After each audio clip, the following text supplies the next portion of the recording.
हाँ जी दोस्तों, क्या हाल है, क्या हाल है, क्या हाल है। I hope you are all doing well. फटाफट बताओ कैसे हो आप सब।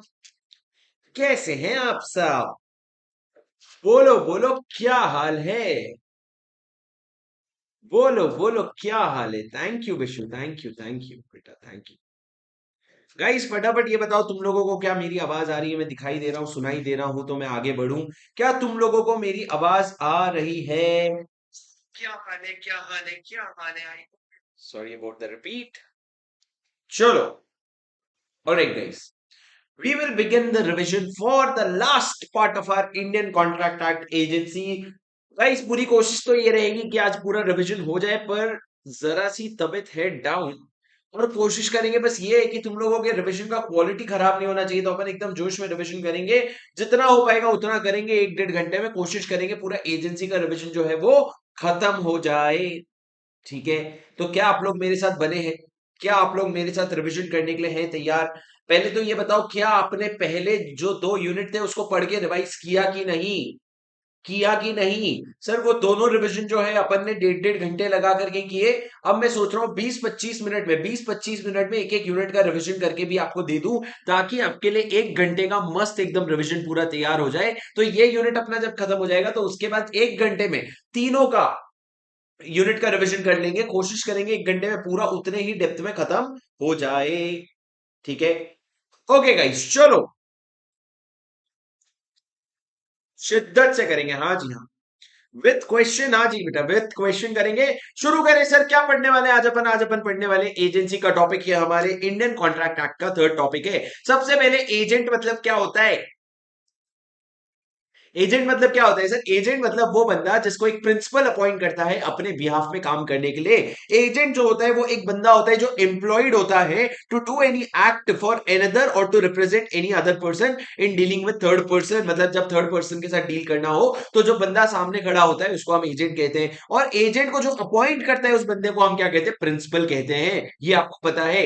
एजेंट क्या है सर। एजेंट मतलब a person employed to do an act for any other to और to represent any other person in front third person. और प्रिंसिपल मतलब क्या, जो एजेंट को अपॉइंट करता है उसको हम प्रिंसिपल कहते हैं। अब सर अगर एक बंदा एजेंट है कि नहीं है उसकी टेस्ट क्या होगी। मतलब अगर एक बंदे को मैंने अपना एजेंट बनाया है तो उसको एजेंसी कॉन्ट्रैक्ट कहते हैं। अब एजेंसी कॉन्ट्रैक्ट है कि नहीं है उसका टेस्ट क्या है। बहुत इंपॉर्टेंट टेस्ट है सर। टेस्ट में दो चीजें चेक करते हो। सबसे पहला, क्या एजेंट के पास कैपेसिटी टू बाइंड है प्रिंसिपल को।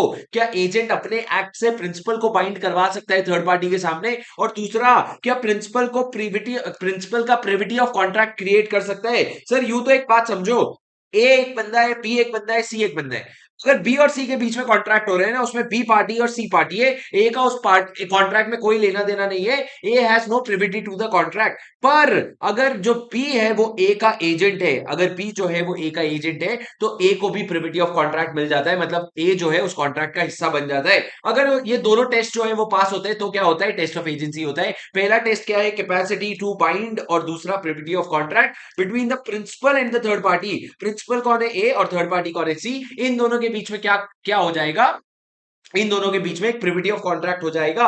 तो सर आपका टेस्ट ऑफ एजेंसी क्या है, ए कैपेसिटी टू बाइंड और दूसरा है प्रिविटी टू कॉन्ट्रैक्ट। ये इंपॉर्टेंट कॉन्सेप्ट है सर। अगर ये दोनों टेस्ट का आंसर यस आता है तो आप ये कह लेना एजेंसी का रिलेशन एस्टैब्लिश हो गया। वरना बोलना भाई एजेंसी का रिलेशन जो है वो एस्टैब्लिश नहीं हुआ है। अब सर अपॉइंट कौन कर सकता है एजेंट। कौन बंदा एजेंट अपॉइंट कर सकता है। क्या एक माइनर एजेंट अपॉइंट कर सकता है। मतलब सर क्या एक माइनर प्रिंसिपल बन सकता है। लॉ ने कहा नहीं। प्रिंसिपल कौन बन सकता है, प्रिंसिपल सर वो बंदा जो मेजर है और जो साउंड माइंड का है, मतलब जो 18+ है। और जो 18+ भाई प्रिंसिपल के लिए, ठीक है, प्रिंसिपल के लिए 18+ की बात हो रही है। बकवास तो सोचो ही मत तुम। जो मेजोरिटी अटेन कर लिया और जो जो साउंड माइंड का है वो प्रिंसिपल बन सकता है और वो एजेंट एम्प्लॉय कर सकता है। पर सर सवाल ये है एजेंट कौन बन सकता है। तो लॉ कहता है any person can become an agent. मतलब दुनिया में कोई भी इंसान एजेंट बन सकता है।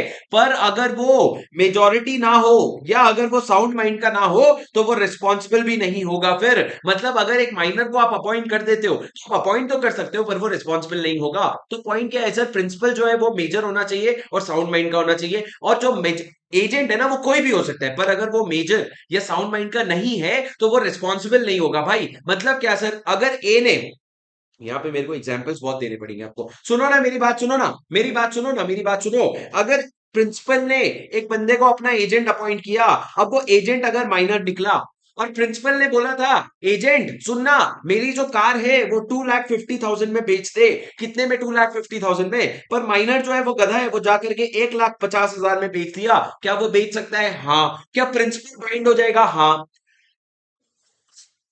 क्या प्रिंसिपल फिर एजेंट से रिकवर कर सकता है? नहीं सर, प्रिंसिपल जो है बिल्कुल भी एजेंट से रिकवर नहीं कर सकता। क्यों? क्योंकि माइनर रिस्पॉन्सिबल नहीं हो सकता। यहां पे वही लिखा है और उसी का एग्जाम्पल है। सर एजेंसी के लिए ना कंसिडरेशन की कोई जरूरत नहीं होती है। जैसा कि हमने बेलमेंट में पढ़ा था, बेलमेंट में भी कंसिडरेशन नहीं भी होगा तो चलेगा, जिसको हम ग्रेट्यूटस बेलमेंट कहते हैं। उसी तरीके से एजेंसी रिलेशन में भी बेल अगर आपका कंसिडरेशन नहीं होगा तो काम चल जाएगा। अब सर सवाल ये है, एजेंसी क्रिएट कैसे होती है? एक प्रिंसिपल कैसे बोल सकता है तू मेरा है, तू मेरा है कैसे बोल सकता है? तू मेरा एजेंट नहीं कैसे बोल सकता है? बहुत तरीके हैं सर। सबसे पहला है एक्सप्रेस अथॉरिटी। अगर अलग से मैंने तेरे साथ एक कॉन्ट्रैक्ट किया, अगर या फिर एक डॉक्यूमेंट साइन किया जिसमें क्लियरली मैंने बोला तू मेरा एजेंट है, तो उसको कहते हैं सर भाई express authority. Authority said to be express when it is given in words. अगर तुमने शब्दों का प्रयोग करके एजेंसी दी है तो उसको एक्सप्रेस अथॉरिटी कहते हैं। दूसरा इंप्लाइड अथॉरिटी। मतलब क्या? इंप्लाइड मतलब शब्दों से नहीं है पर हरकतों से लग रहा है एजेंट है। जैसे कि मैं आपको एक एग्जांपल देता हूं, अगर मेरी एक दुकान है, उस दुकान में एक बंदा हमेशा, मिस्टर अजय करके एक बंदा है, वो हमेशा उस दुकान में बैठा रहता है मैनेजर बन के, तो सर उसको इंप्लाइड अथॉरिटी कहते हैं। आप पहली बार आए, आपने देखा अजय है तो आपने उससे खरीद लिया सामान, उसके बाद जब आप हर बार आते हैं तो आपको अजय दिखता है, तो सर वो इंप्लाइड अथॉरिटी हो गया। अजय जो है मेरे दुकान का मैनेजर, इंप्लाइड हो गया, कोई शब्दों में नहीं बनाए वो।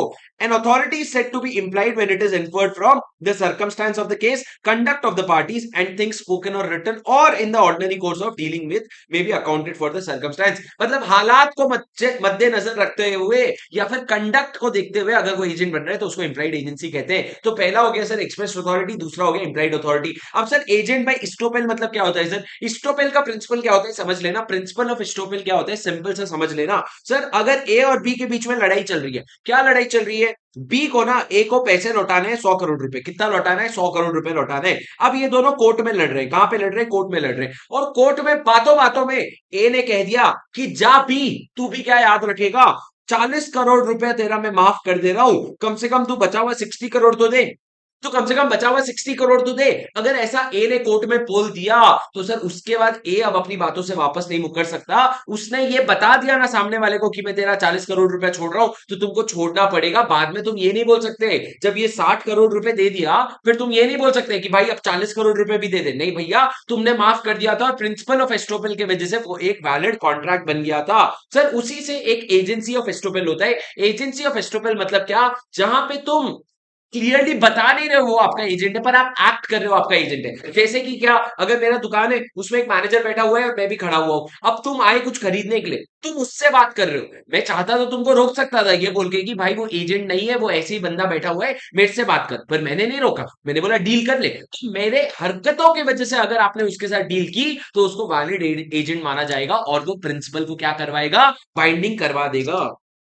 Sir, based on principle of estoppel, when an agent has without authority done acts, but the principal is bound by such acts if he has by his word or conduct induced such third person to believe that such acts were in the scope of his agent's authority। मतलब तुम वहां खड़े हो पर तुमने अपने हरकतों से ये कम्युनिकेट कर दिया कि भैया हाँ उसके पास ये अथॉरिटी है करने का, तो तुम बाइंड हो जाओगे, प्रिंसिपल जो है वो बाइंड हो जाएगा। सर हम क्या पढ़ रहे हैं? हम क्या पढ़ रहे हैं? हम क्या पढ़ रहे हैं? हम ये पढ़ रहे हैं कि कौन कौन से तरीके से एजेंट बन सकता है। पहले एक्सप्रेस अथॉरिटी पढ़ा, फिर एम्प्लॉइड अथॉरिटी, फिर तीसरा पढ़ा एजेंट बाय इस्टोपेल, चौथा एजेंट बाय नेसेसिटी। बहुत सिंपल एग्जांपल है सर, ये जो है ना ये बहुत ज्यादा स्पेशल सिचुएशन है, इमरजेंसी का सिचुएशन है। यहाँ पे एक स्पेशल अथॉरिटी अराइज होती है। मेरी बात सुनना, अगर मैं रामू काका को घर पे छोड़ करके मैं लद्दाख घूमने गया था, अब रामू काका घर पर है और घर पे लग गई आग, घर पे लग गई आग, क्या रामू काका मेरे एजेंट है? वैसे तो सर मैंने एक्सप्रेसली उनको एजेंट नहीं बनाया है, पर घर में जैसे ही आग लगी तो घर में आग बुझाने के लिए इमरजेंसी सिचुएशन आया तो उन्होंने फायर ब्रिगेड वाले को बुला दिया। अब फायर ब्रिगेड को बुलाया तो फायर ब्रिगेड का खर्चा होगा। मान लो जब फायर ब्रिगेड को 10,000 रुपए देने की बात आई तो मैं मना कर दिया, मैं बोलूंगा मैंने थोड़ी बुलाया था यार, नहीं तुम्ही ने बुलाया था, अगर रामू काका ने बुलाया है ना, वो तुम्हारे एजेंट बन के बुला रखे हैं और तुम उसमें बाउंड हो जाओगे। पर कैसे सर, एजेंट थोड़ी है वो। लॉ ने कहा इमरजेंसी सिचुएशन था, नेसेसिटी का समय था, तो उस समय ये वाले बंदे को एजेंट मान लिया जाएगा। पर sir valid agency in case of emergency के लिए 5 कंडीशन है। पहला, आपने प्रिंसिपल के साथ कम्युनिकेट करने की कोशिश की, पर वो तो लद्दाख में है, तो बात कैसे होगी। उसके बाद कमर्शियल नेसेसिटी था, मतलब क्या अभी के अभी उसको फायर ब्रिगेड को बुलाना कमर्शियल नेसेसिटी था। तीसरा, acted bona fide and for the benefit of the principal, उसने सर उसका कोई पर्सनल इंटरेस्ट नहीं था, उसने आपके फायदे के लिए काम किया। चौथा, रीजनेबल कोर्स लिया, उसने ऐसा नहीं कि फायर ब्रिगेड बुलाने की जगह पूरे का पूरा मोदी जी को बुला लिया, नहीं भाई, उसने फायर ब्रिगेड बुलाया, रीजनेबल कोर्स लिया, और लास्ट में agent must be in position of the goods which are subject to the contract.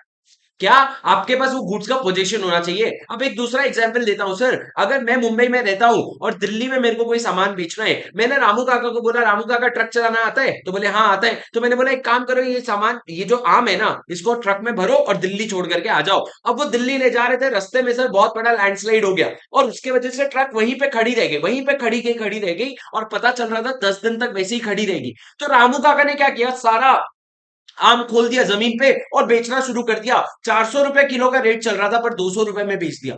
200 रुपए में बेच दिया, क्या वो मेरा एजेंट है। सर मैंने तो सिर्फ उसको ए से बी ले जाने के लिए बोला था, वो मेरा एजेंट थोड़ी है। वो तो बेलमेंट हो गया ना एक तरह का, वो तो एक तरह का बेलमेंट हो गया। पर लॉ ने कहा वो एजेंट बाई नेसेसिटी बन जाता है। अब इस केस में देखो सर, जो मैंने आम वाला एग्जाम्पल दिया, उसमें क्या कम्युनिकेट करने की कोशिश की, हाँ। उसके बाद क्या कमर्शियल नेसेसिटी था बेचना, हाँ भाई, आज कम से कम 200 रुपए में बिक रहा है, बाद में तो उसकी वैल्यू ही नहीं बचेगी। तीसरा, बोनाफाइड एक्ट किया और for the benefit of principal act किया। फोर्थ, उसने रीजनेबल कोर्स ऑफ एक्शन लिया, उसने ये नहीं बोला, अरे ये नहीं बोला कि यार पक जाएगा उसके पहले फेंक देता हूं, ये रीजनेबल कोर्स नहीं होता सर, बेच दिया उसने, वो सही था। और लास्ट में वो जो पोजीशन है which are subject to the contract, ये पोजीशन जो है आपके पास लीगली था, so it is a very valid valid agency. Sir ये 5 कंडीशन क्या हो गए, communicate, commercial purpose, bona fide, reasonable course आपने लिया है, और पोजीशन में आपके है, तब जाकर के आपने क्या किया। सर ये जो चीजें हैं ना, इसका कुछ अच्छा सा शॉर्टकट बना करके मेरे को कमेंट बॉक्स में बताओ, अच्छा सा शॉर्टकट, तुम्हारी क्रिएटिविटी दिखाओ, मैं देखना चाहता हूं, इतना तुम क्रिकेट देखते हो, इतना सीरीज देखते हो, एक मस्त सा क्रिएटिव सा कुछ बना करके कमेंट बॉक्स में बताओ, मजा आ जाएगा। उसके बाद सर, और बच्चे जो लोग नहीं बनाते, तुम लोग जाके कमेंट बॉक्स में चेक कर लो, कुछ मिल जाए, नहीं मिले तो अपना डाल देना। अब मेरी बात सुनो सर, रैटिफिकेशन की बात करते हैं, रैटिफिकेशन क्या है।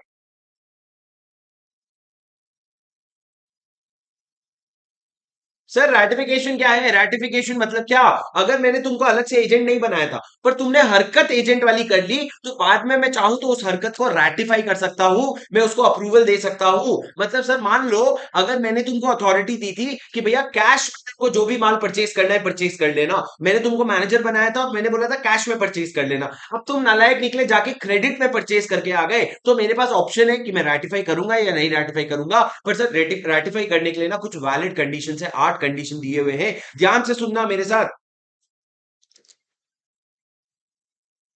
नहीं समझा गोविंद, क्या बोल रहे हो।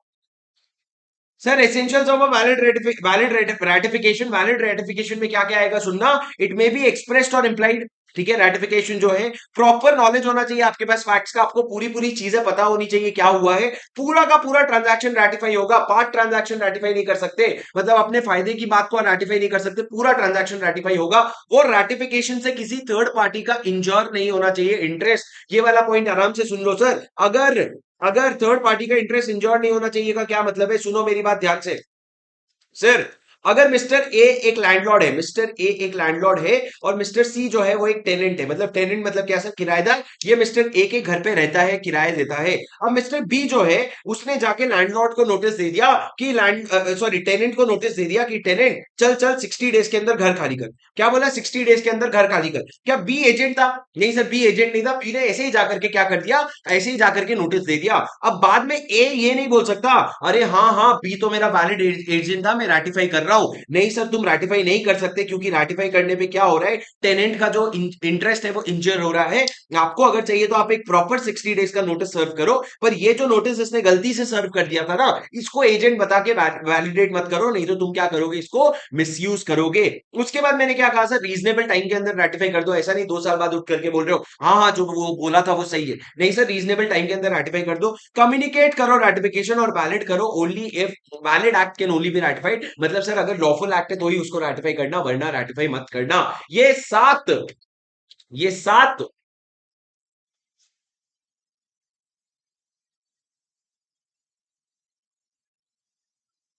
कमेंट पे नीचे प्रशांत कमेंट पे बता दे।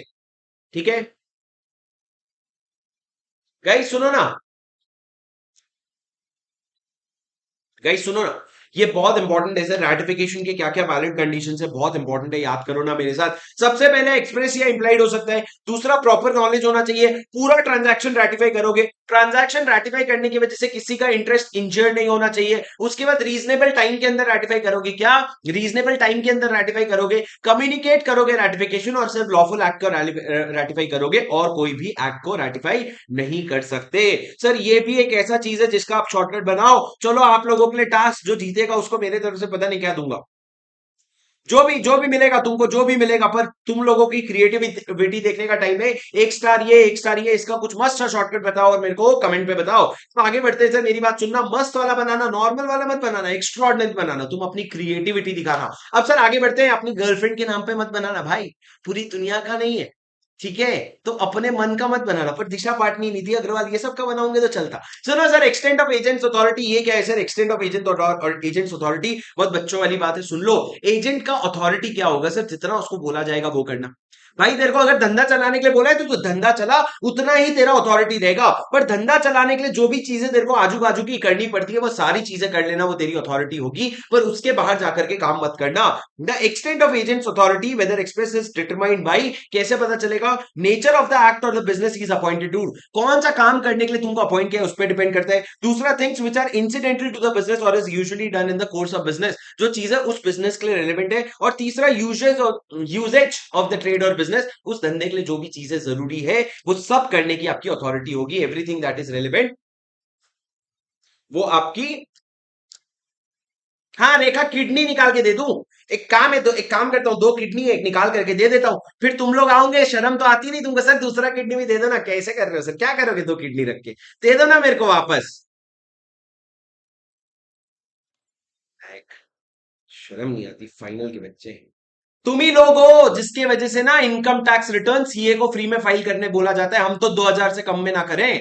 तुम ही लोग हो जो हम लोगों को इतनी जान लगा लगा के, जान लगा के डिग्री लेते हैं, और फिर तुम आगे बोलते फ्री में सर, फ्री में सर, फ्री में है। गाइस, गाइस चलो आगे बढ़े, चलो आगे बढ़े, क्या आगे बढ़े, क्या वीर तुम बढ़े चलो, वीर तुम बढ़े चलो।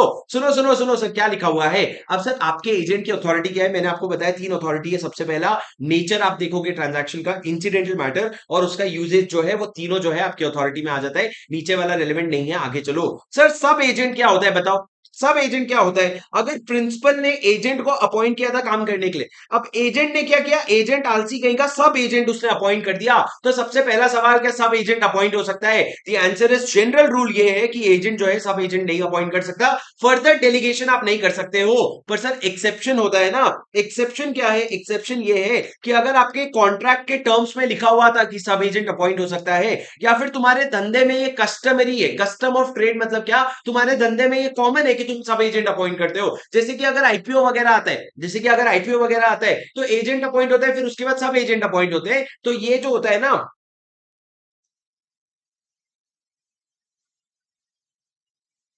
ये जो सब एजेंट होते हैं ना, अगर कस्टमर ही है आपके ट्रेड में तो फिर आप सब एजेंट अपॉइंट कर सकते हो। और तीसरा, अगर इमरजेंसी सिचुएशन है जिसकी वजह से एजेंट काम नहीं कर पा रहा है, तो वो क्या करेगा, सब एजेंट अपॉइंट करेगा।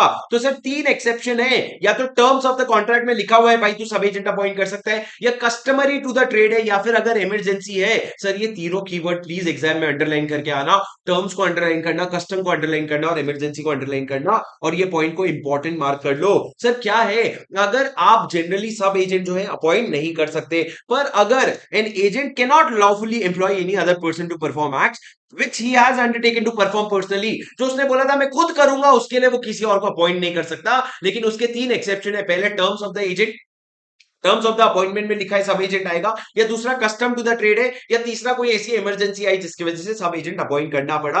अब सर मेरी बात सिंपल सुनो, अगर पी जो है उसने एजेंट अपॉइंट किया, और एजेंट ने सब एजेंट अपॉइंट किया, सब एजेंट अपॉइंट किया, तो पहला केस सर अगर उसने लीगली अपॉइंट किया, लीगली अपॉइंट किया मतलब क्या, उसके पावर में था तो क्या होगा, और अगर इनलीगली अपॉइंट किया तो क्या होगा। ध्यान से सुनना, अगर लीगली अपॉइंट किया तो क्या होगा, पावर प्रिंसिपल ने एजेंट अपॉइंट किया, एजेंट ने सब एजेंट अपॉइंट किया, सब एजेंट ने जाकर के थर्ड पार्टी के साथ कॉन्ट्रैक्ट किया, तो क्या होगा सर, अगर थर्ड पार्टी के साथ कॉन्ट्रैक्ट किया तो प्रिंसिपल जो है ना उसका थर्ड पार्टी के साथ कॉन्ट्रैक्ट हुआ ऐसा माना जाएगा, और एजेंट जो है वो प्रिंसिपल को आंसरेबल होगा, और सब एजेंट जो है वो एजेंट को आंसरेबल होगा।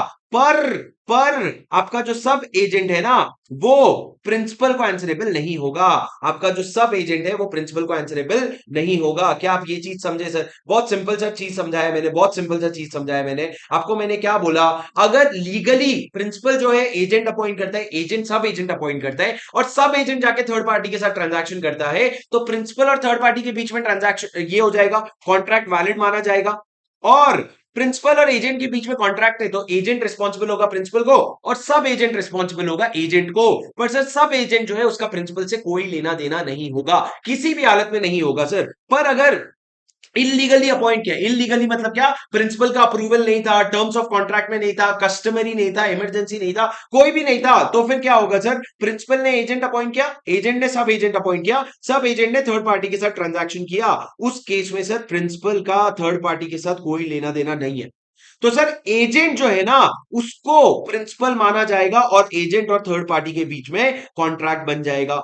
क्या होगा सर, एजेंट और थर्ड पार्टी के बीच में कॉन्ट्रैक्ट बन जाएगा, सब एजेंट जो है वो एजेंट को आंसरेबल होगा, पर सब एजेंट जो है प्रिंसिपल को आंसरेबल नहीं होगा, प्रिंसिपल को आंसरेबल नहीं होगा। मतलब sir agent becomes principal, agent बन जाएगा प्रिंसिपल, और सब एजेंट बन जाएगा एजेंट, और इस तरीके से ट्रांजैक्शन होगा। सर रिवीजन है, इससे ज्यादा नहीं समझा सकता, क्लास में हमने आधी घंटे लगा के ये कॉन्सेप्ट समझा था, पर सर ये समरी है, आप समझ लो। अगर प्रिंसिपल एजेंट को अपॉइंट करता है और एजेंट सब एजेंट को लीगली अपॉइंट करता है तो प्रिंसिपल रिस्पॉन्सिबल होगा, पर अगर इलीगली अपॉइंट करता है तो प्रिंसिपल रिस्पॉन्सिबल नहीं होगा, ना प्रिंसिपल को कॉन्ट्रैक्ट में इंटर किया माना जाएगा, और ना ही प्रिंसिपल का कॉन्ट्रैक्ट से कोई लेना देना होगा। पर इस केस में जो है एजेंट जो है वो प्रिंसिपल बन जाएगा, और सब एजेंट जो है वो एजेंट का रूप धारण कर लेगा। मतलब सर ये जो सब एजेंट है ये एजेंट का रूप धारण कर लेगा, और जो एजेंट है वो प्रिंसिपल का रूप धारण कर लेगा, और इस प्रिंसिपल का कोई लेना देना होगा ही नहीं ट्रांजैक्शन से। सर समझे क्या, बोलो आगे बढ़ू क्या, ये 2 पॉइंट पढ़ा है, एक बार रीड मारो, ये 2 पॉइंट एक बार रीड मारो, अब समझा क्या, देखो एक बार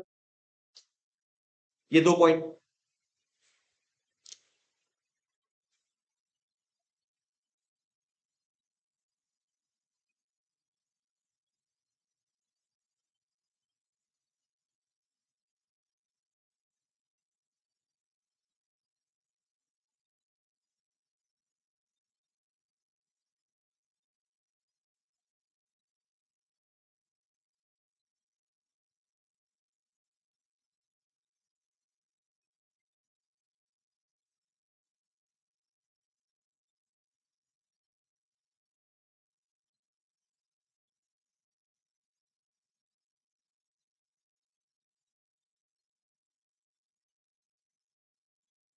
आगे बढ़े क्या,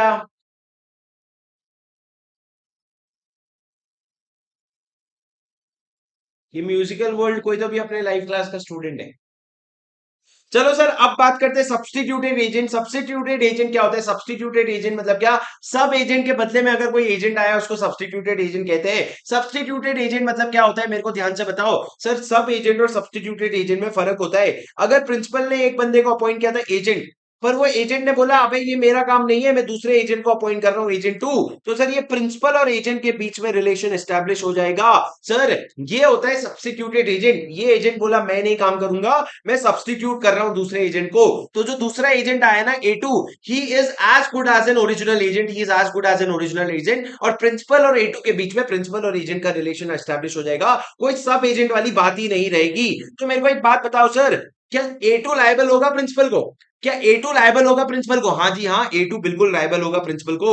क्या क्या कहा सर मैंने, मैंने क्या कहा, क्या A2 लायबल होगा सर, अगर प्रिंसिपल ने एक एजेंट अपॉइंट किया था A1, क्या बोला A1 को, सुनना, A1 को बोला A1 मेरे को ना शिप खरीदने का है, क्या खरीदने का है, शिप, तुम लोग छोटी सोच है, तुम लोग शिप समझ रहे हो, शिप नहीं भाई, मैं बोल रहा हूँ शिप खरीदने का। क्या शिप खरीदने का है? A1 ने बोला भाई ये मेरा काम नहीं है, प्रिंसिपल एक काम करता हूँ A2 को अपॉइंट कर देता हूँ, A2 तेरे को जो है शिप दिलाने में हेल्प कर देगा। अब सर A2 कौन हो गया? सब्सटीट्यूटेड एजेंट हो गया। ओरिजिनल एजेंट A1 था, सब्सटीट्यूटेड एजेंट A2 हो गया। सर अब क्या A2 आंसरेबल है P को? क्या A2 P को आंसरेबल है? हाँ जी हाँ, बिल्कुल आंसरेबल है। पर सर मेरे को एक बात बताओ, अगर A2 अपना काम ढंग से नहीं करेगा तो क्या A1 रिस्पॉन्सिबल होगा? अगर A2 अपना काम ढंग से नहीं करेगा, क्या A1 रिस्पॉन्सिबल होगा? नहीं सर, A1 की कोई रिस्पॉन्सिबिलिटी नहीं होगी। A1 की कोई रिस्पॉन्सिबिलिटी नहीं होगी। A1 जो है ना, उसका सिर्फ इतना ही काम होगा कि एक रीजनेबल केयर लेकर के ढंग के बंदे को A2 अपॉइंट कर दे, उससे ज्यादा उसकी रिस्पॉन्सिबिलिटी नहीं होगी। सर सब्सटीट्यूटेड एजेंट मतलब क्या होता है? Person appointed by the agent to act for the principal in the business of agency with the knowledge and consent of the principal. Sir substitute agent जो होता है ना, वो इलीगली हो ही नहीं सकता। आप लीगली ही सब्सटीट्यूटेड एजेंट अपॉइंट करोगे। क्या मतलब? प्रिंसिपल के कंसेंट के बिना सब्सटीट्यूटेड एजेंट बन ही नहीं सकता। तो प्रिंसिपल के कंसेंट के बिना सब एजेंट बन सकता था, पर सब्सटीट्यूटेड एजेंट बन ही नहीं सकता। अब सर रिलेशनशिप क्या होता है प्रिंसिपल और सब्सटीट्यूटेड एजेंट के बीच में? एकदम प्रॉपर एजेंसी का रिलेशनशिप होता है सर, वो सब एजेंट नहीं होता है, प्रॉपर आपका एजेंसी का रिलेशनशिप होता है। अब सर एग्जांपल क्या है समझना, अगर मैंने अपने एक लॉयर को बोला, लॉयर मेरा एक एजेंट है, मैंने अपने लॉयर को बोला लॉयर मेरे को ना ये घर बिकवाने का है, मेरे को क्या करना है, ये घर बिकवाने का है। घर बेचने के लिए लॉयर बोला यार ये मेरा काम नहीं है घर बेचना, एक काम करता हूं मैं ना एक ऑक्शनियर हायर कर लेता हूं और वो तेरा घर बिकवा देगा। तो सर मैंने क्या बोला, मैं प्रिंसिपल हूं और मैंने अपने लॉयर को बोला, जो लॉयर A1 है, मैंने बोला भाई घर बिकवाना है। उसने बोला नहीं घर नहीं बेच पाऊंगा मैं एक काम करता हूं, एक ऑक्शनियर है उसको अपॉइंट कर देता हूं, वो तेरा घर बेच देगा। तो सर उसमें A1 की लाइबिलिटी खत्म होगी, A2 जो है अब वो रिस्पॉन्सिबल है P का घर बेचने के लिए। पर सर जब A1 जो है ना, जब वो A2 को ढूंढ करके ला रहा है तो उसको ड्यू डिलिजेंस लगाना पड़ेगा, उसको रीजनेबल ध्यान देना पड़ेगा।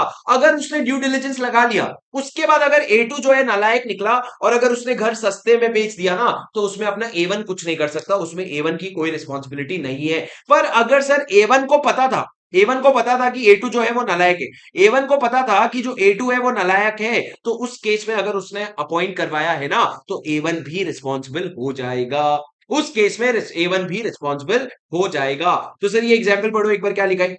ये एग्जाम्पल पढ़ो, क्या लिखा है स्क्रीन पे ऊपर, जल्दी पढ़ो।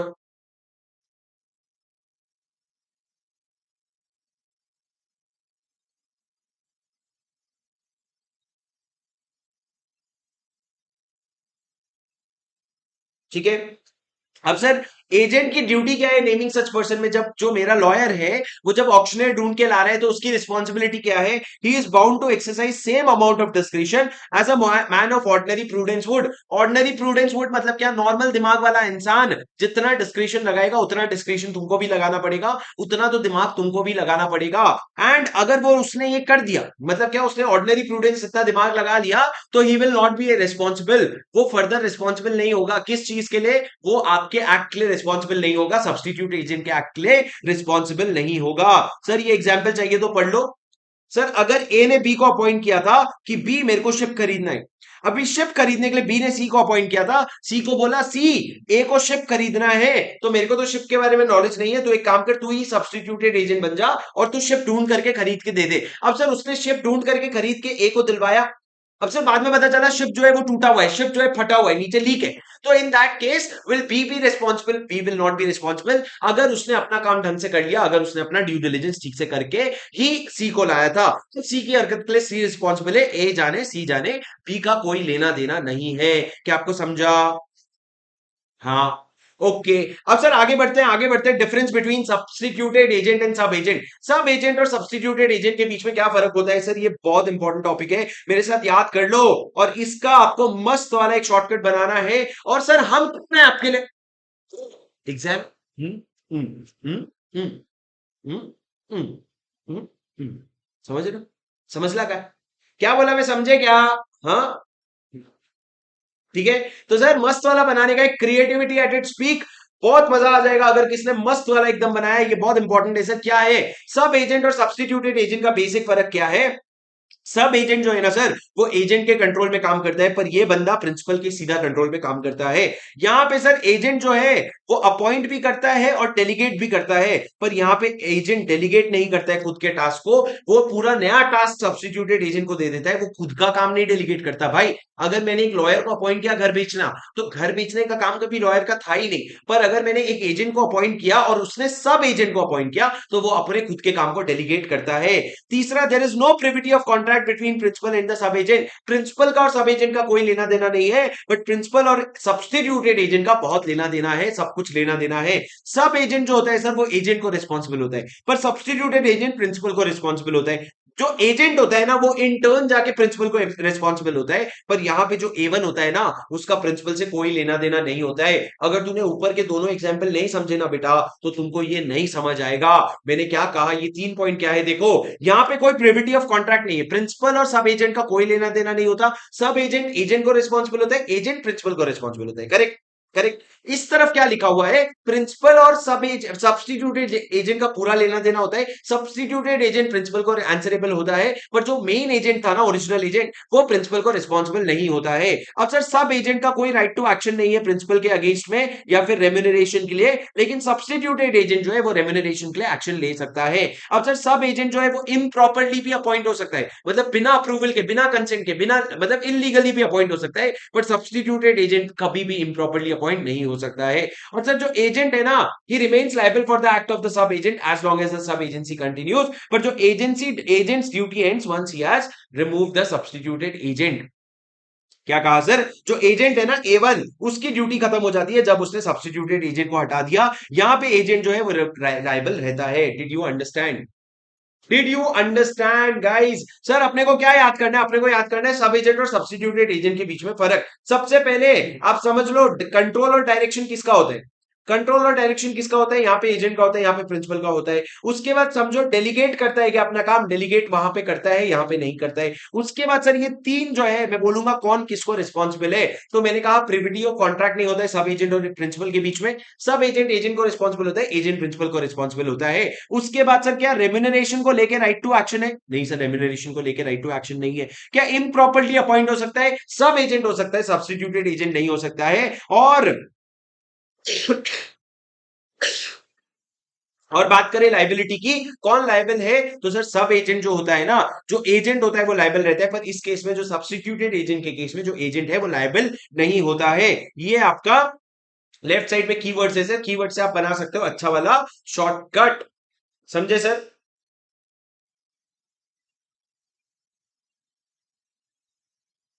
चलो सर आगे बढ़े। बोलो वीर तुम बड़े, चलो वीर तुम बड़े, चलो बोलो नेक्स्ट वाला सेक्शन शुरू करेंगे, बहुत बड़ा है नेक्स्ट वाला सेक्शन, बोलो रेडी हो तुम? बोलो बोलो, कुछ तो बोलो, मुंह तो खोलो।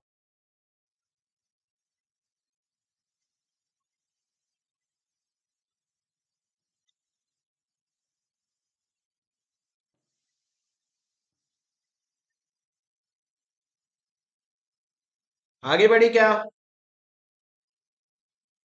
चलो चलो चलो चलो चलो चलो sir, duties and liabilities of an agent. एक एजेंट की ड्यूटी क्या है सर, ऊपर मैंने समरी दे रखा है, नीचे अपन डिटेल में पढ़ेंगे एजेंट की ड्यूटी क्या है। तुम एकदम मस्त इजी है, पढ़ लो तुम। देखो क्या है, duty to execute mandate. Sir यहाँ पे याद कर लो, मेरे साथ खत्म हो जाएगा, घर पे जाके कुछ एक्स्ट्रा करना ही नहीं पड़ेगा, मेरे साथ याद कर लो प्लीज। सुनो sir, duty to execute mandate, mandate मतलब क्या, तुमको जो बोला गया है वो तो कर भाई, तू कुछ और करे ना करे, तेरे को जो बोला गया है उतना तो तेरे को करना पड़ेगा। If an agent is given with the duty he will have to do it. For example sir, अगर एजेंट को, प्रिंसिपल ने एजेंट को दिया था 10 करोड़ रुपया, और 10 करोड़ रुपए देकर के बोला था एजेंट ये जो मेरा स्टॉक है ना, ये स्टॉक को क्या करवा ले, इंश्योर करवा ले, इंश्योर करवा ले। सर ये मैंडेट दिया गया था एजेंट को। अब एजेंट ने अगर टाइम पे ये स्टॉक को इंश्योर नहीं करवाया, और उसके बाद अगर ये स्टॉक का लॉस हो जाता है ना, तो एजेंट उसके लिए रेस्पॉन्सिबल होगा, एजेंट को पैसे देने पड़ेंगे प्रिंसिपल को। सर ये सेम केस हुआ था आपके पन्नालाल जानकीदास वर्सेस मोहनलाल के केस में। किसके? पन्नालाल जानकीदास वर्सेस मोहनलाल लाल के केस में। सर बॉम्बे में ना एक ब्लास्ट हुआ था, बॉम्बे में एक एक्सप्लोजन हुआ था। वहां पे वो एक्सप्लोजन में एक प्रिंसिपल की जो स्टॉक है ना वो जल गए थे, स्टॉक जो है डैमेज हो गए थे। अब वो प्रिंसिपल ने एजेंट को पैसा दे रखा था पहले से कि भाई इंश्योर करवा लेना। एजेंट ने आलस में इंश्योर नहीं करवाया, बोले क्या होगा इंश्योर क्यों करवाना है। तो सर अगर उसने इंश्योरेंस नहीं करवाया है तो sir agent was held liable to compensate to the principal for his loss. उसको प्रिंसिपल को लॉस के लिए पैसा देना पड़ेगा। क्या आपको मेरी बात समझ आई? Did you understand guys? Did you understand? ये था सर पहला एग्जीक्यूट मैंडेट। मतलब तुम क्या करो, तुमको जो बोला गया है पहले वो काम तो करो। सर आप ना हेडिंग्स याद कर लो, अंदर की चीजें एग्जाम में आपको खुद से लिखनी पड़ेगी। दूसरा, ड्यूटी टू फॉलो इंस्ट्रक्शंस और कस्टम्स। इंस्ट्रक्शंस और कस्टम्स मतलब क्या? अगर तुमको कोई स्पेसिफिक इंस्ट्रक्शन दिया गया है उसको फॉलो करो। नहीं तो जो कस्टम है, कस्टम मतलब क्या सर? जो बिजनेस में रोज होता है, जो बिजनेस में कस्टमरी है, जो नॉर्मल है बिजनेस में, वो आपको करना पड़ेगा। मान लो सर अगर अगर ये जो बिजनेस करता था एजेंट, उसमें क्या करते थे, जैसे ही कुछ कैश बचता है सरप्लस, तो वो कैश को इंटरेस्ट में चढ़ा देते थे और आपको इंटरेस्ट का इनकम मिलता था। पर ये जो इंटरेस्ट है ना, वो ये जो एजेंट है ना, ये पैसा इंटरेस्ट पे देता ही नहीं था। सर मान लो एक प्रिंसिपल है, उसका दुकान है, वो दुकान में उसने एक बंदे को एक मैनेजर बनाया है, एजेंट बनाया है। अब वो बिजनेस में क्या होता है सर, जब भी थोड़ा सरप्लस कैश होता है तो उसको इंटरेस्ट पे, ब्याज पे दे दो और आपको ब्याज का पैसा मिलता रहेगा। पर अगर आपने ब्याज में नहीं दे रहे हो तो उसके वजह से जो लॉस होगा ना, वो प्रिंसिपल एजेंट से इन्वेस्ट इन रिकवर कर सकता है। क्या लिखा है sir? An agent is engaged for managing business of B in which it is a custom to invest the money in hand for interest. If A omits to make such investment, he must indemnify B for the losses. समझे sir? समझे क्या? बोलो समझे sir? क्या है, आपको जो भी इंस्ट्रक्शन दिया गया है वो फॉलो करो, नहीं अगर कर रहे हो तो उसकी वजह से जो भी लॉस हुआ वो तुम बेयर करोगे। तीसरा, duty of reasonable care and skill. Reasonable care and skill मतलब क्या भाई? तेरे को अगर अपॉइंट किया है तो तू अपना नॉर्मल दिमाग तो लगाएगा, जितना तेरे पास नॉर्मल दिमाग है उतना तो लगाएगा। अगर तूने नॉर्मल दिमाग नहीं लगाया और उसके वजह से अगर मेरा नुकसान हो गया तो उसको कॉम्पेंसेट करके देगा कौन? कौन कॉम्पेंसेट करके देगा सर? एजेंट। अपन क्या पढ़ रहे हैं सर? एजेंट की जिम्मेदारी। अपन एजेंट पे भार डाल रहे हैं, अपन एजेंट पे जिम्मेदारियां डाल रहे हैं। तो हमने बोला भाई ड्यू स्किल और केयर, ड्यू स्किल और केयर का तो ध्यान रख, तू एकदम रीजनेबली काम कर, उसके बिना काम मत कर। तो सर यहां पे एक एग्जांपल आता है, सुनो। अगर अगर एक प्रिंसिपल ने अगर एक प्रिंसिपल ने एजेंट अपॉइंट किया है तो एजेंट जो है ड्यू केयर करेगा और स्किल दिखा करके काम करेगा। पर एजेंट अगर इग्नोरेंट है, एजेंट अगर आलसी है, एजेंट अगर लापरवाह है, तो उस केस में क्या होगा? जो भी लॉस होगा पी को, वो तुमको कॉम्पनसेट करना पड़ेगा। पर सर ये जो लॉस होता है ना, वो दो तरह का हो सकता है। एक तो डायरेक्ट लॉस हो सकता है, एक तो इनडायरेक्ट लॉस हो सकता है। तो जो डायरेक्ट लॉस हुआ ना उसके लिए आप कॉम्पनसेट करोगे, इनडायरेक्ट लॉस के लिए आप रिस्पॉन्सिबल नहीं हो। क्या मतलब सर? अगर लंदन में मेरे को, शुभम हूं मैं, शुभम को लंदन में पैसे लेने थे कुछ $1,000, $1,000 के, ठीक है, $1,000 का पैसा लेना था। तो लंदन में मेरा एक एजेंट था ए को मैंने बोला एजेंट पैसा ले ले और वो पैसों को इंडिया भेज दे, शुभम को इंडिया भेज दे। अब सर एजेंट का काम क्या था? पैसा लेना और एकदम समय पे शुभम को पैसे भेज देना। पर सर वो मेरे को पैसा भेज ही नहीं रहा था। मैं एजेंट को बोल रहा था भाई मेरे को यहाँ पे किसी के पैसे लौटाने, मेरे को पैसे तो भेज, पैसे तो भेज। वो भेज ही नहीं रहा था सर। और उस चक्कर में क्या हुआ? शुभम क्या हो गया? इंसॉल्वेंट हो गया। शुभम क्या हो गया? इंसॉल्वेंट। इंसॉल्वेंट मतलब क्या? दिवालिया हो गया, उसको कोर्ट ने इंसॉल्वेंट डिक्लेयर कर दिया। उस केस में जो एजेंट है वो ये £1,000 तो देगा ही देगा, साथ में इंटरेस्ट का जो खर्चा आएगा ना, वो इंटरेस्ट का भी खर्चा देगा। तो सर इतना जो डायरेक्ट लॉस हुआ है वो देगा। पर अगर शुभम बोलेगा नहीं नहीं भाई मेरा इंसॉल्वेंट होने की वजह से नाम बहुत डूब गया, तू ना मेरे को 1 करोड़ रुपए का पेनल्टी पर, 1 करोड़ रुपए का पेनल्टी भर, तो लॉ ने बोला कोई पेनल्टी वेनल्टी नहीं भरना पड़ेगा, तुमको हर्जाना कितना भरना पड़ेगा? उतना ही जितना डायरेक्ट लॉस हुआ है। इनडायरेक्ट लॉस के लिए आप रिस्पॉन्सिबल नहीं हो भाई। रैपिड रिविजन तुम देखो, मैं तुमको दिखाता हूं 1 घंटे में, इसके बाद रिविजन कैसे होता है। धड़ धड़ धड़, कोई चीज समझानी नहीं होती है रिविजन में, पर तुम्हारा भाई तुमको सब समझा दिया, सब एकदम डिटेल में घुस घुस के, बाप रे। सर 30 आवर्स का बैच है पूरा पूरा, ये तो रिविजन के नाम पे, समझे क्या? हाँ, मानहानि का केस नहीं कर सकता। तो सर ये ड्यूटी ऑफ रीजनेबल कह रहे हैं, अगर आप रीजनेबल नहीं कर रहे हो तो आप डायरेक्ट कॉन्सिक्वेंसेस के लिए आप क्या करोगे? आप कॉम्पनसेट करोगे, बट इनडायरेक्ट कॉन्सिक्वेंसेस के लिए कॉम्पनसेट नहीं करोगे। एक बार स्क्रीन पे जो लिखा है फटाफट पढ़ लो, जिनको पढ़ना है एक बार पढ़ लो फटाफट, एक बार जिनको पढ़ना है फटाफट पढ़ लो। थैंक यू नहीं अभिनव, थैंक यू नहीं, मेरे को चाहिए मार्क्स। थैंक यू का मैं अचार डालूंगा। मेरे को चाहिए तुम्हारे नंबर शीट में कम से कम 60। थैंक यू वैंक यू नहीं चाहिए भाई।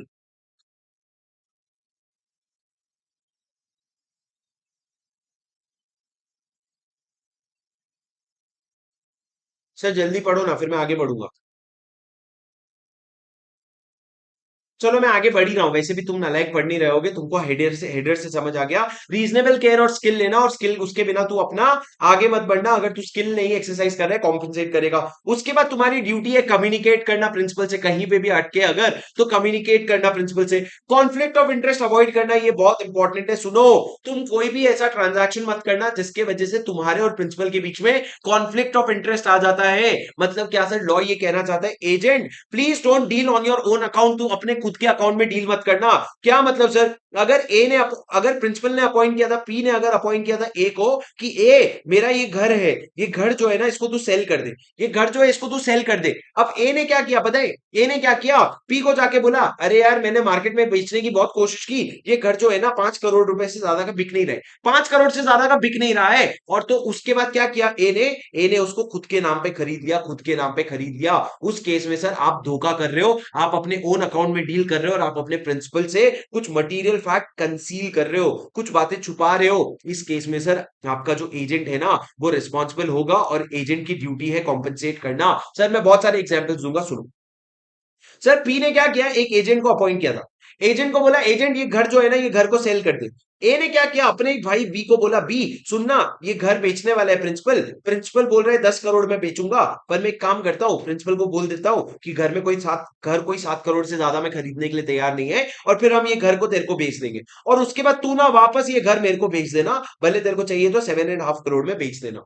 तो सर ए क्या कर रहा है, इस तरीके से इस ट्रांजैक्शन में अपना फायदा निकलवाने की कोशिश कर रहा है। बाद में अगर पी को इस बारे में पता चल गया ना, पी इस कॉन्ट्रैक्ट को टर्मिनेट कर सकता है। क्या कर सकता है, टर्मिनेट कर सकता है।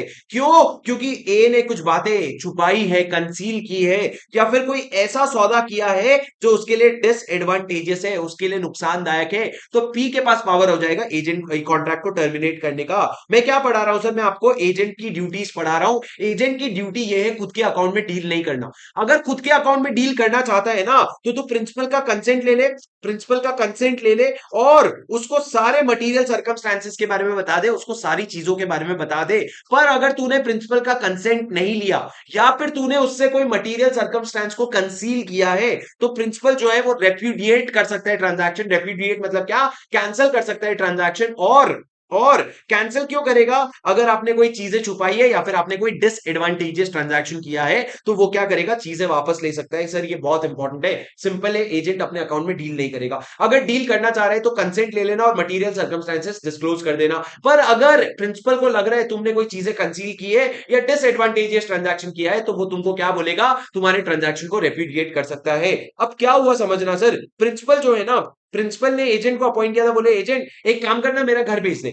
एजेंट जब घर को देखने गया तो घर में उसको पता चला भाई यहाँ पे तो बहुत बड़ा माइंस है, यहाँ पे तो जमीन से बहुत पैसे निकलेंगे। तो फिर एजेंट ने क्या बोला कि प्रिंसिपल तुम मार्केट में क्यों बेचोगे, एक काम करो ना, तुम मेरे को ये घर जो 8 करोड़ में बेचने वाले थे वो घर मेरे को ही 9 करोड़ में बेच दो, मेरे को ही 9 करोड़ में बेच दो। तो सर एजेंट अगर ऐसा बोलने जा रहा है ना, तो एजेंट को ये माइंस के बारे में अगर पता है तो उसको बताना पड़ेगा। अगर वो नहीं बता रहा है तो he is not doing right, he is dealing on his own account, और वो कॉन्फ्लिक्ट ऑफ इंटरेस्ट क्रिएट कर रहा है यहाँ पे।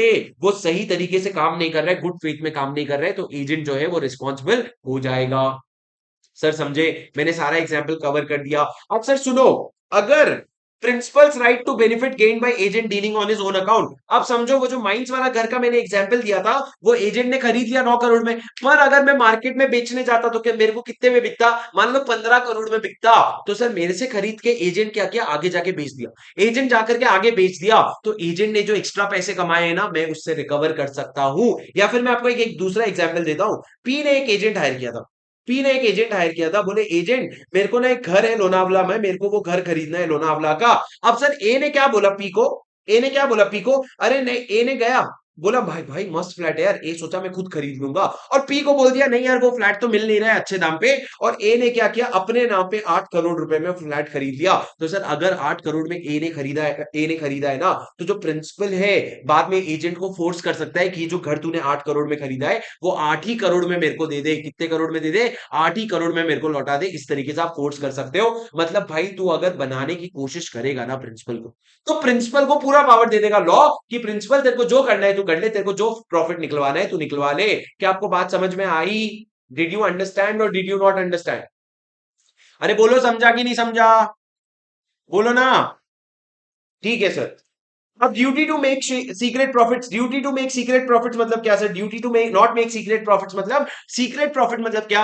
तुमको जितना प्रॉमिस किया हुआ रेम्यूनरेशन है उससे 1 रुपया ज्यादा भी तुम कमा रहे हो ना, मतलब तुम सीक्रेट प्रॉफिट कमा रहे हो। तुमने क्या किया? तुमको मैंने बोला था मेरा घर जाकर के बेच दो, तुमने घर बेचने के लिए सामने वाले से भी कुछ पैसे ले लिए, तो सर वो सीक्रेट प्रॉफिट है। तू प्लीज यार एक बात समझ, प्रिंसिपल और एजेंट का जो रिलेशन होता है ना वो पूरे गुड फेथ के भरोसे पे होता है। तो ये dealing on own account, secret profit, ये सारी चीजें मत कर। उसके बाद duty to render proper accounts on demand. अगर मेरा कोई ब्रांच है और वहां पे मैं अपना एक एजेंट बैठा रखा हूं, उससे अगर मैं अकाउंट्स मांग रहा हूं ना, उसकी ड्यूटी होगी वो मेरे को पूरा का पूरा अकाउंट्स दिखाएगा।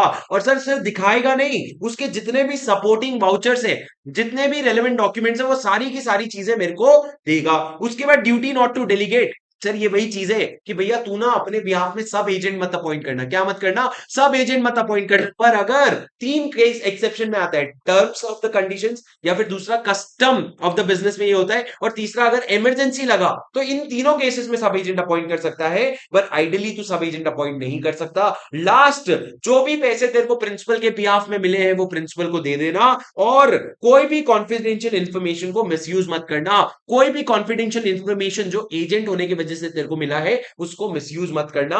सर ये क्या है? ये 10 राइट्स हैं। 10 राइट्स किसके हैं? 10 ड्यूटीज है। 10 ड्यूटीज किसके हैं? ये आपके एजेंट की ड्यूटीज है। पहला, एग्जीक्यूट मैंडेट, ठीक है। दूसरा, बिजनेस को प्रिंसिपल के डायरेक्शंस के हिसाब से या कस्टम के हिसाब से करना।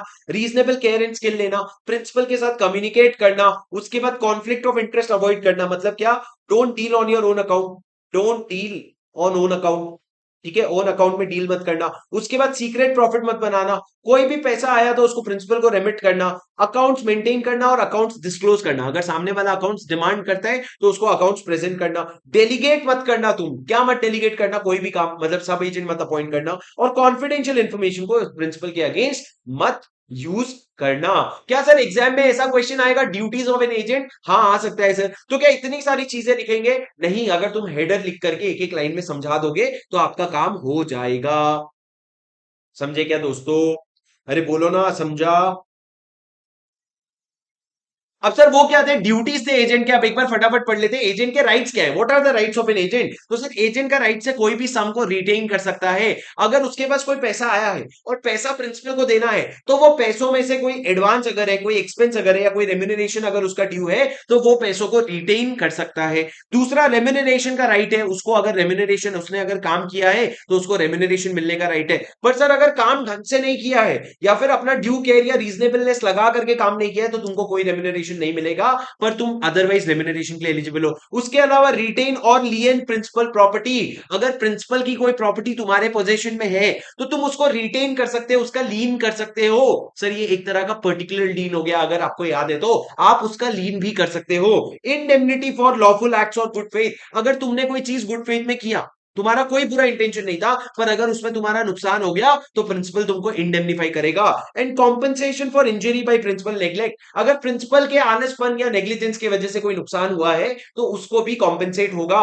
सर एक एक करके देख लेते हैं। Right to retain out sum received on principal account, simple है। अगर एक एग्जाम्पल ले लेते हैं, ये प्रिंसिपल है, ठीक है, और उसने एक एजेंट अपॉइंट किया मिस्टर ए। मिस्टर ए को अगर 1 लाख रुपया आया किसके बिहाफ में? प्रिंसिपल को देने के लिए, तो एजेंट जो है वो 1 लाख रुपए चाहे तो अपने पास रिटेन कर सकता है किसी एडवांसेस के लिए, किसी एक्सपेंसेस के लिए, या किसी रेम्यूनरेशन के लिए जो उसको ड्यू है। दूसरा, उसका राइट है रेम्यूनरेशन का। अगर उसने ढंग से काम किया है तो उसको कॉन्ट्रैक्ट के हिसाब से रेम्यूनरेशन मिलेगा। पर अगर कॉन्ट्रैक्ट में रेम्यूनरेशन की बात नहीं थी तो उसको यूजुअल रेम्यूनरेशन मिलेगा जो उस बिजनेस में कस्टमरी है। जैसे कि मान लो उस बिजनेस में अगर 1.5% का कमीशन होता है तो आपको कमीशन या रेम्यूनरेशन उस हिसाब से मिलेगा। पर अगर आप मिसकंडक्ट के गिल्टी हो, मिसकंडक्ट के गिल्टी हो तो आपको उतने हिस्से के लिए रेम्यूनरेशन नहीं मिलेगा। सर ये इंपॉर्टेंट है, सुन लो। अगर प्रिंसिपल ने एजेंट को 1 लाख रुपया दिया था और 1 लाख रुपया देके बोला था कि एजेंट, क्लास वाले सुन लो, तुम लोग कंफ्यूज हो रहे थे इस पे। प्रिंसिपल ने एजेंट को 1 लाख रुपया दिया था और बोला एजेंट ये 1 लाख रुपए को लेकर के क्या कर दे, इन्वेस्ट कर दे। अब अगर एजेंट ने क्या किया, उसको बोला था भाई अच्छे अच्छे प्रॉफिट वाली चीजों में इन्वेस्ट करना, तू अपना दिमाग लगा ले। उसने क्या किया, 90,000 रुपए जो है उसने अच्छी जगह इन्वेस्ट किया, पर जो बचा हुआ 10,000 रुपए है उसने ऐसी जगह इन्वेस्ट किया जहां पे नुकसान होना श्योर था। अगर तुम क्या नाम है उसका, अरे वो उसका तैमूर, तैमूर नाम है ना उसका, सैफ अली खान का, जिसका मजाक उड़ा था इतना सारा बीच में। सर सुनो, अगर तुम तैमूर को भी उठा के पूछ लोगे ना, तैमूर कौन, सैफ अली खान का बच्चा, अगर तैमूर को भी, कौन तैमूर जिसके अभी अभी लॉकडाउन, कोविड में लॉकडाउन में बंटवारा हुआ था उसके जायदाद, एक और उसका छोटा भैया बहन आई है ना। अरे क्या तुमको करना है, इधर मेरी बात सुनो ना। अगर तैमूर को भी पूछते ना तो तैमूर भी बोल देता नहीं नहीं अच्छा इन्वेस्टमेंट नहीं है, मत करो इसमें। पर तुमने क्या किया, जबरदस्ती 10,000 रुपए इन्वेस्टमेंट इसमें किया और उसके वजह से तुम्हारा नुकसान कितना हुआ, 2,000 रुपए का तो तुम्हारा नुकसान हो गया। तो लॉ कहता है ये जो 90,000 रुपए तूने ढंग से इन्वेस्ट किया था ना, इसके लिए तेरे को रेम्यूनरेशन मिलेगा। मतलब मान लो अगर 1 लाख रुपए पे आपने 10,000 रुपए का रेम्यूनरेशन डिसाइड किया था तो तेरे को 9,000 रुपए का रेम्यूनरेशन मिलेगा, पर 2,000 रुपए जो है ना तेरे गलती की वजह से जो लॉस हुआ उसको काटा जाएगा, तो नेट नेट तेरे को 7,000 रुपए मिलेगा। पर सर उसको क्या पता यहाँ पे 10,000 में लॉस होने वाला है। मैंने बोला ना अगर तैमूर को भी पूछ लेते तो वो बोल देता नहीं करना है, पर उसने नहीं, उसने फिर भी किया, तो ये 2,000 रुपए के नुकसान के लिए आप लायबल हो। सर रेम्यूनरेशन तो नहीं मिलेगा वो तो ठीक है, साथ में 2,000 रुपए लॉस भी तुमसे कॉम्पेंसेट करवाएंगे, लॉस भी तुमसे रिकवर करवाएंगे। क्या लिखा है सर, अगर एक एजेंट जो है वो मिसकंडक्ट के लिए गिल्टी है तो सर वो नॉट एंटाइटल्ड होगा to any remuneration for that part of the business which he has misconducted. जहां पे उसने गड़बड़ किया है वहां पे वो क्या हो जाएगा, वहां पे वो उतने के लिए रेम्यूनरेशन खो बैठेगा। उसके बाद क्या है sir, agents lean on principles property against remuneration. अगर तुमको तुम्हारे पैसे नहीं दिए जा रहे, जो 9,000 रुपए था वो नहीं दिए जा रहे हैं, तो तुम क्या कर सकते हो, प्रिंसिपल के प्रॉपर्टी पे लीन कर सकते हो। पर उसके 3 कंडीशन है। पहला कंडीशन, जो एजेंट है ना वो उसके पास लॉफुली एंटाइटल्ड होना चाहिए कमीशन के लिए। मतलब क्या सर, इस केस में अगर वो 7,000 रुपए की कमीशन की बात कर रहे हैं या रेम्यूनरेशन की बात कर रहे हैं तो चलेगा, पर अगर 9,000 रुपए की बात कर रहे हैं तो नहीं चलेगा। क्यों? क्योंकि 2,000 रुपए का नुकसान भी तो एजेंट को बेयर करना पड़ेगा ना। तो आप लॉफुली एंटाइटल्ड हो ये कमीशन के लिए, पहला केस। दूसरा, जो प्रॉपर्टी है ना वो प्रिंसिपल को बिलोंग करती है, ऐसे नहीं प्रिंसिपल के किसी दोस्त की प्रॉपर्टी आपके पास है। और तीसरा, वो प्रॉपर्टी जो है आपने अपने एजेंट के कैपेसिटी में रिसीव किया है। मतलब ऐसा नहीं कि आप गुंडागर्दी दिखाए उसके घर के अंदर घुस करके प्रॉपर्टी उठा करके ले आए। क्योंकि आप एजेंट हो तो एजेंट के राइट्स में आपने वो प्रॉपर्टी रिसीव किया है। अगर ये तीनों कंडीशन सेटिस्फाई होगा तभी तुम लियन एक्सरसाइज कर सकते हो। सर ये इंपॉर्टेंट है। सर कौन से केस में आप राइट टू लियन एक्सरसाइज कर सकते हो? सबसे पहला तो रेम्यूनरेशन के अगेंस्ट। अब वो प्रॉपर्टी आपकी मूवेबल हो या इमूवेबल हो उससे फर्क नहीं पड़ता। अगर आपको आपका रेम्यूनरेशन कमीशन या कोई भी चीज जो मिलना चाहिए था वो नहीं मिला तो आप क्या करोगे, लियन करोगे। 3 कंडीशन, पहला आपको लॉफुली वो कमीशन मिलना चाहिए था। दूसरा, जो प्रॉपर्टी है वो प्रिंसिपल को बिलोंग करता है। किसको बिलोंग करता है? प्रिंसिपल को बिलोंग करता है। And it should have been received by the agent in his capacity. Agent को अपने खुद के कैपेसिटी में वो प्रॉपर्टी मिला है। क्या कहा मैंने? एजेंट को अपने खुद के कैपेसिटी में वो प्रॉपर्टी मिला है। तीनों कंडीशन मीट होंगे तो आपका राइट टू लियन एक्सरसाइज होगा। मस्त वाला बनाने का इसका, समझे सर? सर लेकिन एजेंट का जो राइट टू लीन है ना वो लूज हो जाएगा 3 केस में। अगर आपने पोजेशन जो है प्रॉपर्टी का वो वापस कर दिया या पोजेशन लॉस्ट हो गया, या फिर दूसरा आपने खुद से होशियारी मार के अपना राइट टू लीन जो है वो वेव ऑफ कर दिया, या तीसरा ऐसा कोई अग्रीमेंट है जो कॉन्ट्रैक्ट में आपने किया है जिसकी वजह से आप लीन नहीं कर सकते, तो आप लीन नहीं कर सकते। 3 केसेस है। पहला पहला अगर जो पोजेशन है वो लॉस्ट हो गया है, दूसरा जो एजेंट है उसने अपना राइट वेव ऑफ कर दिया है, और तीसरा जो लीन है ना वो कॉन्ट्रैक्ट टू द कॉन्ट्रैरी अगर हो गया है उसका और आप लियन नहीं कर सकते, तो उस केस में आपका राइट टू लियन लॉस्ट हो जाता है। सर पीडब्ल्यूसी लूजेस, पीडब्ल्यूसी अगर हो गया तो आपका राइट टू लियन लूज हो जाता है। पी क्या है, पोजेशन चला गया। डब्ल्यू क्या है, वेव कर दिया। और सी क्या है, कॉन्ट्रैक्ट कोई कॉन्ट्रैरी में बना लिया आपने, तो आपका राइट टू लियन चला जाता है। सर हम जिंदगी में पढ़ के आ रहे हैं, हम सीए इंटर के सिलेबस में पेपर 2 में कॉर्पोरेट एंड अदर लॉ, उसमें अदर लॉ में उसमें एक चैप्टर है इंडियन कॉन्ट्रैक्ट एक्ट, उसमें एक यूनिट है एजेंसी, उसमें एक कॉन्सेप्ट है एजेंट का। उसमें हमने ड्यूटीज पढ़ ली एजेंट के 10, अब राइट्स पढ़ रहे हैं एजेंट के 5। 10 ड्यूटी 5 राइट्स है, 5 राइट में थर्ड राइट ये है सर, वो लियन रख सकता है किसका, अगर उसको रेम्यूनरेशन नहीं मिला तो वो लियन रख सकता है, लेकिन लियन नहीं रख सकता अगर पीडब्ल्यूसी लॉसेस हो जाता है तो। समझे सर? अब उसके बाद बात करते हैं राइट टू इंडेमनिटी की। राइट टू इंडेमनिटी मतलब क्या, अगर उसका कोई नुकसान हुआ तो वो इंडेमनिफाई करवा सकता है प्रिंसिपल से। Right to indemnification for lawful acts. Sir, sir, अगर आपने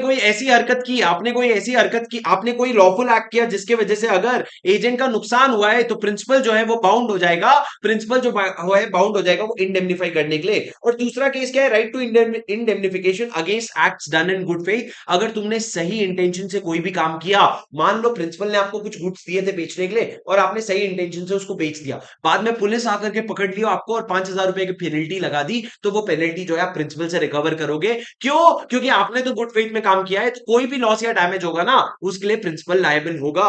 लास्ट क्या है, non liability of employer of agent to do a criminal act. अगर एक प्रिंसिपल एजेंट को बोलता है कि भाई सुनना तू जाके मर्डर कर दे, मर्डर करने के बाद अगर तेरे पे कोई भी डैमेजेस आएगा ना उसके लिए मैं लायबल होऊंगा। अब सर एजेंट ने जाके मर्डर कर दिया, बाद में पता चला कि प्रिंसिपल बोल रहा है मैं पैसे नहीं दूंगा अब तेरे को, तो क्या एजेंट जाके मेरे पे केस कर सकता है? लॉ ने कहा नहीं, तूने क्रिमिनल एक्ट किया है और क्रिमिनल एक्ट की वजह से ना प्रिंसिपल या एम्प्लॉयर जो होता है वो लायबल नहीं होता है। क्या लिखा है सर, ए एम्प्लॉय करता है बी को to beat C and agrees to indemnify him against all the consequences thereof. बोले जाके मारना तू, मैं खड़ा हूं। सर ये वही दोस्त है जो पीछे खड़ा हूं बोल के पकड़ लेते, कट लेते। फिर क्या हुआ, बी जाकर के मारता है सी को और सी जो है उसको डैमेजेस पे करता है। अब ए जो है वो बी को लायबल नहीं है इंडेमनिफाई करने के लिए, चल चल निकल बोल सकता है। समझे सर? समझे? आ रहा है स्नेहा, आ रहा है। उसके बाद sir right to compensation for injury incurred, injury caused by the principal neglect. बहुत आसान है सर, प्रिंसिपल नेग्लेक्ट की वजह से इंजरी हुआ। क्या हुआ, एक प्रिंसिपल ने एजेंट को अपॉइंट किया और बोले भाई अपन ना घर बनाएंगे। घर बनाने के लिए एजेंट को बोला, एजेंट तूने एक काम करना, तू ईटा लेके आ और तू ईटा लगाना, और ईटा अभी ऊपर लगाने के लिए तेरे को साइड में वो लकड़ी का वो लगेगा सीढ़ी, तो वो लकड़ी का सीढ़ी जो है ना वो मैं बनाऊंगा। और प्रिंसिपल जो है अभी ढीले ढीले में हल्के हल्के में रस्सी ढंग से बांधा ही नहीं, ढंग से सीढ़ी बांधा ही नहीं, और उसके वजह से एजेंट जो है वो चढ़ रहा था ट्रिक्स लगाने के लिए और वो गिर गया हॉस्पिटल चला गया, खर्चा आ गया। ये लॉसेस के लिए क्या प्रिंसिपल लायबल होगा? हाँ जी हाँ, प्रिंसिपल लायबल होगा। क्यों? क्यों प्रिंसिपल लायबल होगा? प्रिंसिपल इसलिए लायबल होगा क्यों, क्योंकि उसने अपने नेग्लेक्ट की वजह से एजेंट को लॉस करवाया है। क्या लिखा है sir, a principal must compensate his agent with respect to injury caused to such agent due to principal neglect और वांट ऑफ स्किल। अबे तेरे को अगर लकड़ी नहीं लगाना आता था तो क्यों बोला? एक्सपेरिमेंट करने का टाइम होता है क्या? नहीं, तो वांट ऑफ स्किल के लिए अगर इंजरी हुई है तो प्रिंसिपल जो है वो लायबल हो जाएगा। Every principal owes to his duty of care and not expose him for reasonable risk। आप रीजनेबल रिस्क पे एक्सपोज मत करो। एग्जाम्पल पढ़ लो सर एक बार, क्या लिखा हुआ है? एक बार एग्जाम्पल पढ़ लो क्या लिखा हुआ है।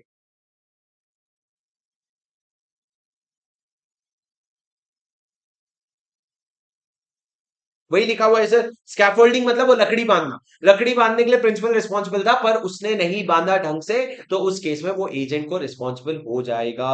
क्या आपको मेरी बात समझ आई? Did you understand?